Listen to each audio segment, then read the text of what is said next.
O sea, el diagnóstico y más allá de saber exactamente qué es lo que vamos a hacer nosotros, cuál va a ser el tratamiento quirúrgico, qué es lo que vamos a resecar, qué es lo que vamos a hacer, etcétera, etcétera, lo más importante que quiero que se lleven es cómo va a ser el diagnóstico, cómo va a ser el diagnóstico, cuál va a ser el abordaje inicial de este tipo de pacientes, para que ustedes cuando estén haciendo su rural, que estén en un ambulatorio por allá botado, ¿okay?, sepan cuál va a ser precisamente, qué hacer con este paciente, no estén corriendo en círculo buscando un cirujano, sino que sepan por lo menos estabilizar al paciente, por lo menos diagnosticarlo, que cuando lo refieran estén orientados. ¿A qué vamos a referir? Un paciente con una hemorragia digestiva superior como si fuera una apendicitis, por poner un ejemplo, ¿okay? Yo lo que quiero es que salgan de acá diagnosticando bien y que sepan discernir cuando un paciente con hemorragia digestiva tiene que correr, cuáles son las causas de la hemorragia digestiva, tanto superior como inferior, cuáles son los posibles diagnósticos, cuáles son las manifestaciones y todo eso, que cuando llegue aquí a la emergencia un paciente referido por ustedes, nosotros no nos dé vergüenza de decir que ustedes egresaron de aquí, ¿okay?, que nosotros tenemos clases, entonces no quedemos mal también nosotros. Entonces, fugazmente lo que les dije ahorita, repasamos, ¿qué es una hemorragia digestiva? Es un sangrado en todo el tracto digestivo. Del tracto digestivo. ¿Cómo se clasifica? Hemorragia digestiva. Cronología y ubicación. Crónica y Y la aguda. manifestación. ¿Okay? ¿Cómo son esas tres sistemas? Según la cronología, por ejemplo. Aguda y crónica. Crónica, ok, según la ubicación. Superior e inferior. Ok, ¿qué más? Y oculta, según la manifestación, oculta, visible y oscura. Ok, perfecto. ¿Cuáles son entonces las causas de la hemorragia digestiva? O sea, pueden ser úlceras. Úlcera péptica es la principal causa, eso es lo primero. ¿Qué otras cosas? El síndrome de Mallory-Weiss. Esofagitis, varices esofágicas, ¿qué más? Diverticulitis, ¿qué más? Dejarnos de Mallory-Weiss, excelente. ¿Los síntomas? Hematoquesia, rectorragia, melena, hipotensión. Ok, ¿qué más? La melena, melena, hematoquesia, hematemesis, rectorragia. Ahora, ¿cómo estratificamos los pacientes? Exacto, alto riesgo, dependiendo de qué. dependiendo de los signos vitales. ¿Dependiendo de qué? De los signos vitales, la frecuencia, edad, comorbilidades, signos vitales, ¿qué otra cosa? La hemoglobina y la urea. Si requirió transfusión o no, etcétera, etcétera. Ahora, ¿cuál es la fisiopatología de las varices esofágicas? Un aumento de la presión. Que causa una redistribución. Redistribución del flujo sanguíneo, que hace toda la lubricación a nivel del pulmón. Ok. Pero nada más, que la última guía de la Asociación Americana de Gastroenterología decía que no hay evidencias funcionales acerca de que es imperativo la transfusión de sangre completa en pacientes con hemorragia digestiva superior. Y yo leí en la información general que estamos haciendo para la fisiopatía de que la transfusión con mayor riesgo de padecer esta enfermedad pulmonar aguda asociada a transfusión neutral es la transfusión con plasma fresco congelado por mayor, esa es la que tiene más sensibilidad y la que tiene mayor distribución es la que tiene plasma completo, sangre completa. Quería preguntarle cuál es, más allá de que la hemoglobina esté en menos de 7 miligramos sobre decilitro, cuáles son los criterios diagnósticos para decir de que mi paciente cuando le haga la transfusión no va a generar neutralidad. Es que no es, primero hay que ser cuidadoso en la transfusión y para eso hay cálculos y fórmulas que se realizan. Y segundo, tú no vas a buscar que el paciente, por ejemplo, si tenemos 7 hemoglobinas, tú no vas a buscar llevarlo a 12, ¿ok? Tú le llevas lo más cercano al 10 posible, ¿ok? Para no precisamente sobrecargar o achacar a este paciente, entonces, precisamente por lo mismo. Y no buscas, además, tú no transfundes sangre completa, tú buscas transfundir plasma y buscas transfundir concentrado regular, ¿okay? Para precisamente aportarle el mayor aumento de hemoglobina sin aumentar el volumen de una forma tan drástica, ¿okay? Entonces eso ahorita lo vamos a ver también. Ahora, ¿cuál es el papel del Helicobacter pylori? Que su infección persistente puede causar neoplasia. Que su infección persistente puede causar neoplasia. Desregula la somatoproteína y la galestrina, aumenta el ácido y causa la infección. Exactamente. ¿Cuál es el tratamiento de las varices esofágicas? Aparte del shunt, antes de llegar al shunt, tenemos que endoluminar, el tratamiento endoscópico, la ligadura de las vasos, el tratamiento endoluminal.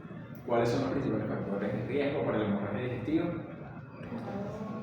Fumador, ¿qué más?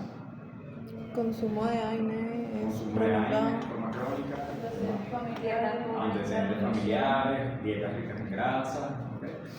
Alcoholismo, todo esto. Ahora, cuando hablamos de hemorragia digestiva inferior, ya dijimos que es todo lo que viene por debajo del ángulo de Treacher, ¿okay? Es decir, intestino, colon, recto y ano. Ahora, ¿cuáles son las patologías que pueden ocasionar? A grandes rasgos tenemos patologías igualmente, patologías benignas y malignas, como por ejemplo la enfermedad diverticular, hemorroides, fisuras anales, úlceras a nivel rectal, lesiones vasculares, colitis inflamatoria, etcétera, etcétera. Pólipos, adenomas, lesiones iatrogénicas, enfermedades malignas, todas estas son causas de hemorragia digestiva inferior. La más común es la enfermedad diverticular. La enfermedad diverticular, ¿qué es? Son las herniaciones de la mucosa y de la muscular de la mucosa a través de la pared del colon, ¿ok? Esto se debe a aumento de las presiones intraluminales y ocurre generalmente en las áreas de debilidad de la pared del colon, que es en donde los vasos perforantes llegan hacia la mucosa del colon, ¿ok? Porque son esos puntos precisamente más débiles de la pared, porque no tenemos todas las capas del colon. Es muy común en Estados Unidos y en Europa. El sitio más común es el sigmoide. ¿Por qué? Esto lo hemos preguntado ya en la revista. Porque el calibre es pequeño en comparación a otros segmentos y ahí la presión intraluminal es mayor. Es porque la presión intraluminal es mayor, es por eso. ¿Okay? Porque la presión intraluminal es mayor, ¿por qué? ¿Por qué se les ocurre? Porque las heces. Porque hay heces sólidas, ya hay heces formas, hay heces sólidas, ¿ok? Con Mientras que en el ascendente tenemos heces líquidas todavía, ¿ok? Entonces en el colon sigmoide ya las heces son sólidas y requieren un mayor, hay un aumento de la presión, requiere un mayor esfuerzo, un mayor peristaltismo para poder movilizarlas. Ahora, acá tenemos una enfermedad diverticular del colon sigmoide en un enema, un colon por enema. ¿Alguno de ustedes puede señalarme allí cuáles son los divertículos? La derecha, ¿no? Ajá, pues dale para la derecha. Cuando el mouse. Todo este segmento serían los divertículos, básicamente esta parte de la cabeza. Fíjate, los divertículos serían estos sacos que se ven aquí, estos círculos que se ven aquí, estos circulitos, todos estos saquitos que se ven acá, ¿ok? Fíjate, aquí, todos esos saquitos que se ven ahí, todos esos son los divertículos, ¿ok?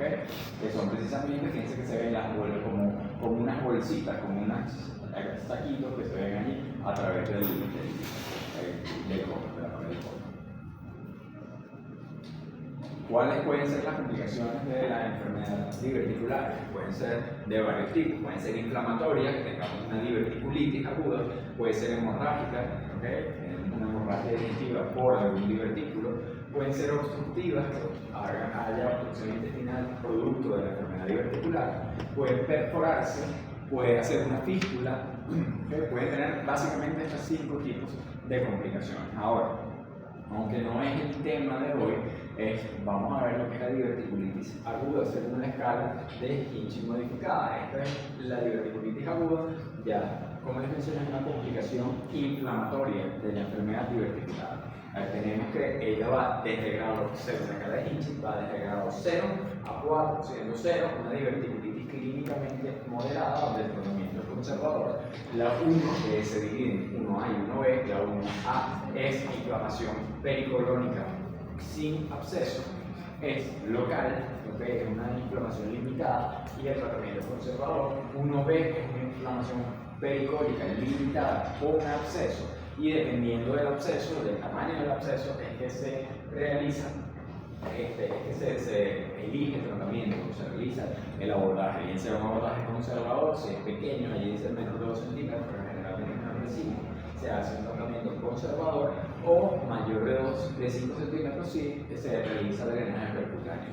Recuerden, no sé si recuerdan el paciente que teníamos hospitalizado la semana pasada con una enfermedad diverticular de cordón ascendente, que estábamos precisamente preguntando a los pacientes en la revista de cuál era la clasificación y cuál era el abordaje. En cuanto a el grado 2, ya tenemos un absceso, ¿ok? Lo mismo, el abordaje es igual, puede ser conservador o ameritar drenaje percutáneo. Cuando tenemos una diverticulitis grado 3, ya es peritonitis generalizada, esto requiere cirugía, y grado 4 igualmente es una peritonitis fecal que también requiere cirugía, evidentemente. La fuente del sangrado en una enfermedad diverticular puede ser muy difícil de precisar, porque generalmente al hacer la endoscopia durante el proceso, durante el sangrado, vamos a tener un colon que no está preparado y evidentemente el colon que va a tener ese, que va a tener sangre, entonces es difícil visualizar dónde es la causa del sangrado. El 80% de los casos de enfermedad diverticular, de sangrado en la enfermedad diverticular son autolimitados, es decir, solamente requieren tratamiento médico, no necesitan intervención quirúrgica. Puede tomarse en cuenta epinefrina, para el tratamiento de epinefrina o cauterización. Y si hay falla endoscópica, se tiene que considerar la cirugía. La cirugía consiste en resección de un segmento del intestino, un segmento del colon en este caso, para realizar la resección de todo ese segmento donde están los divertículos. Y evidentemente, así como hicimos con las gastrectomías, hay que hacer una restitución del tránsito intestinal.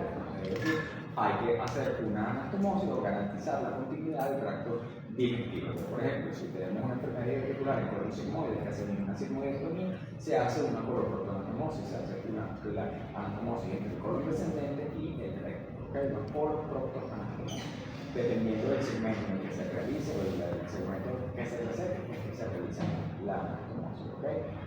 Cuando hablamos ahora de cáncer colorectal y de los pólipos, tenemos que el carcinoma colorectal es la neoplasia más frecuente de todo el tracto gastrointestinal. En los Estados Unidos hay hasta 130.000 casos al año y la detección temprana es la clave para un tratamiento adecuado. Mientras más temprano lo identifiquemos, mejor va a ser el tratamiento, mayor va a ser la sobrevida del paciente. Esto es donde se ve generalmente, o antes se veía en pacientes mayores de 50 años, ya cada vez es menor la brecha etaria, entonces cada vez lo vemos en pacientes más jóvenes.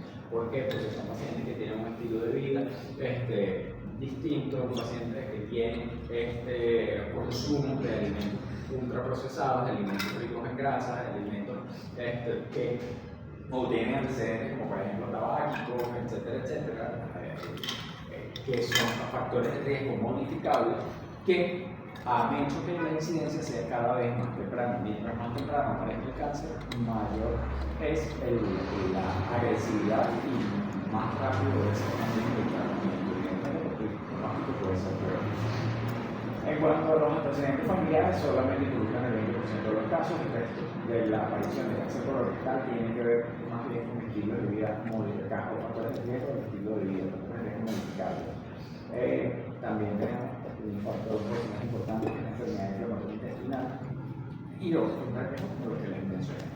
Acá tenemos algunos de los temas de tratamiento. Esto es obviamente en Estados Unidos.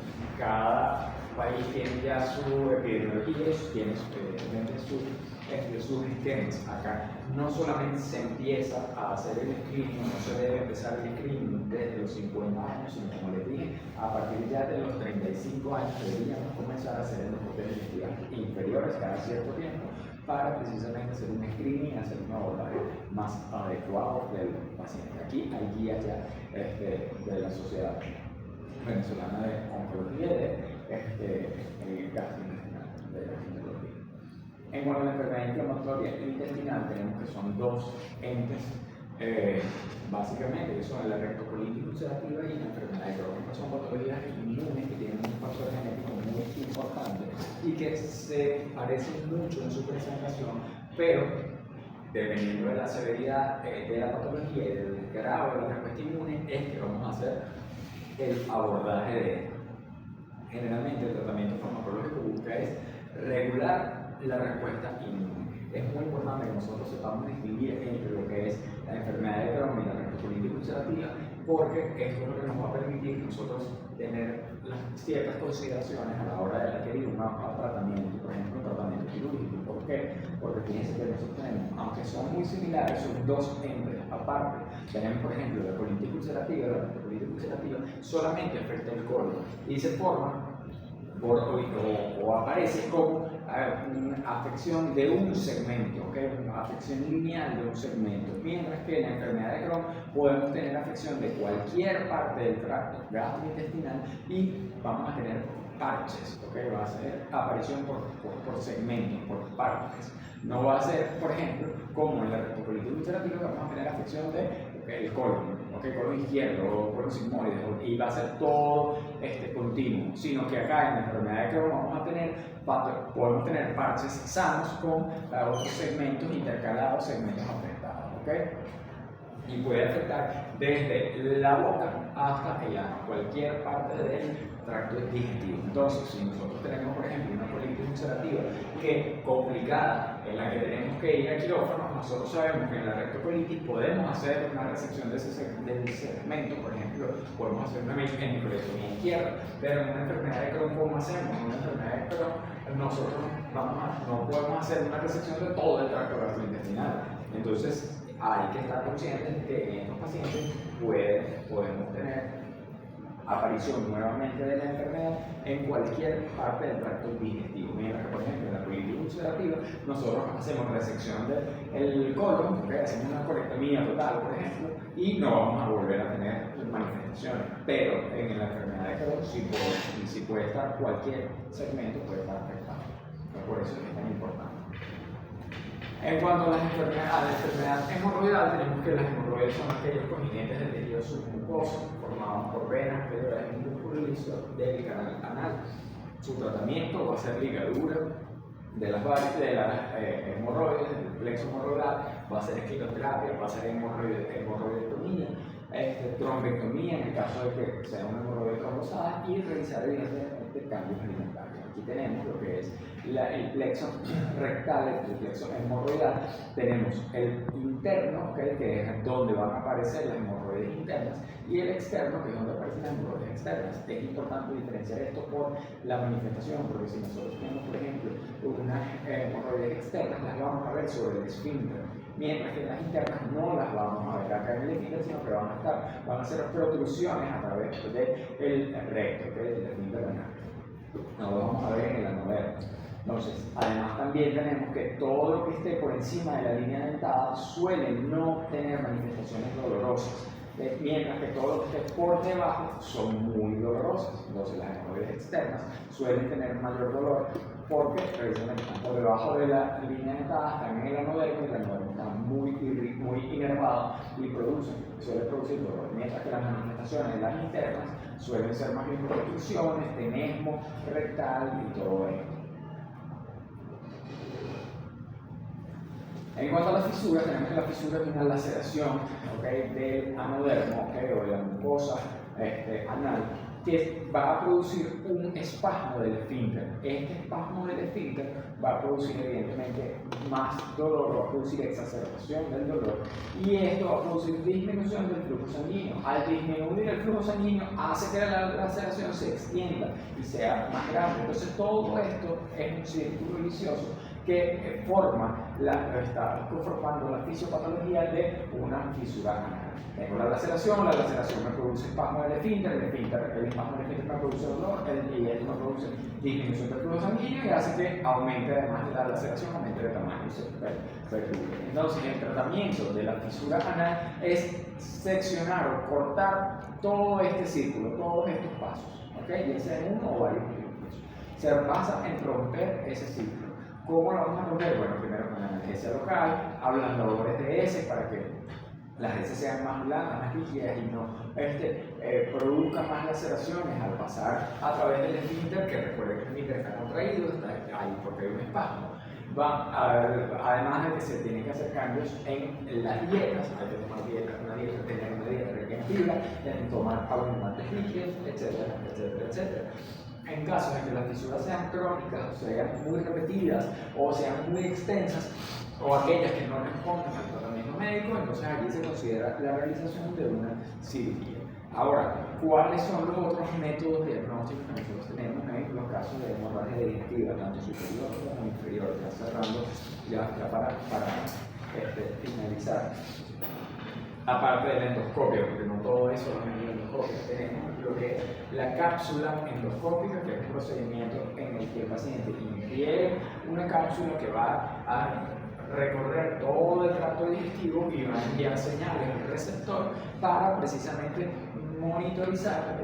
Ella va tomando fotos y videos de todo el tracto digestivo a medida que va avanzando para monitorizar bien dónde es el área que está afectada, para ubicar cuando no tenemos una precisión diagnóstica de cuál es el diagnóstico, la redundancia, de cuál es el diagnóstico, poder evidenciar cuál es el segmento que está afectado. Acá tenemos también lo que es un gamarán con tenesio. Entonces acá tenemos qué es lo que vamos a hacer. Nosotros tenemos que se le coloca el medio radioactivo al paciente y se van haciendo estudios seriados, ¿okay? Para ir viendo precisamente dónde fíjense que se hace. Cada cierto tiempo se van haciendo capturas de la imagen para nosotros ir viendo en dónde aparece el sangrado. Fíjense que ya acá empieza a verse extravasación del medio radioactivo, del medio de contraste, ¿okay? El tenesio. Entonces fíjense que aquí ya nosotros tenemos que la hemorragia digestiva es una hemorragia digestiva inferior que está a partir del ángulo hepático. Fíjense acá. Esto, fíjense al principio, nuevamente, cómo se ve normal, todos los estudios. Y después tenemos acá cuando se extravasa y pinta todo el color transverso. ¿Cuál fue el punto en el que se extravasó? El ángulo hepático. ¿Okay? Entonces, allí nosotros podemos ya ir diagnosticando dónde está el punto del foco de la hemorragia digestiva. Igualmente con la tomografía, nosotros podemos tener una tomografía luminotélica con contraste endovenoso, en el que evidenciamos acá, por ejemplo, la extravasación del contraste. El principio es el mismo, tenemos contraste endovenoso y vemos que en el descendente hay extravasación del contraste y no debería verse. Fíjense cómo se va viendo acá también en la fase venosa, ya la fase tardía. Fíjense que se va viendo ya la acumulación de contraste dentro de la luz del colon descendente. Entonces, todos estos son métodos diagnósticos para la hemorragia digestiva. Entonces, ¿qué hago con una hemorragia digestiva inferior?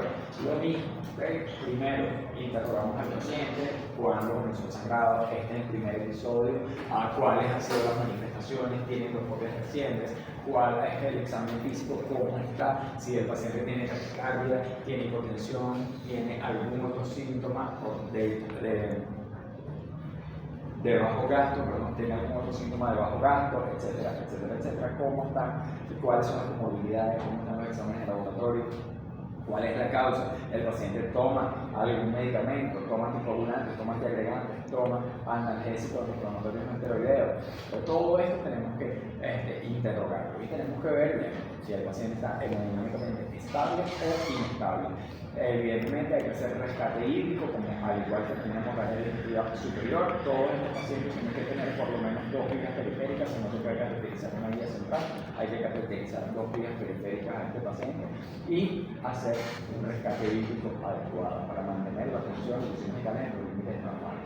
El diagnóstico evidentemente es indispensable hacer tanto una endoscopia como una tomografía o como alguno de los otros métodos diagnósticos que describimos para elegir cuál va a ser el tratamiento. Si se puede hacer una embolización, si se requiere cirugía, si se requiere tratamiento endoscópico, etcétera, etcétera. Cuando el paciente está estable, entonces consideramos ya cuál va a ser cuándo va a ser el egreso del paciente. Para eso nosotros tenemos otra escala también en la cual nosotros vemos precisamente qué es lo que, al igual que las veces anteriores, no quiero que nos aprendamos exactamente cuáles son los puntos, sino que veamos cuáles son los ítems que nosotros tenemos que considerar con un paciente con una hemorragia digestiva para poderlo egresar. Porque me dicen, me dijiste cuándo vas a hospitalizarlo y cuándo vas a darle tratamiento, pero ya una vez que yo le doy tratamiento, ¿cuándo decido egresarlo? Bueno, dependiendo de la edad del paciente, evidentemente, esto también. En esta escala nosotros tenemos 8 puntos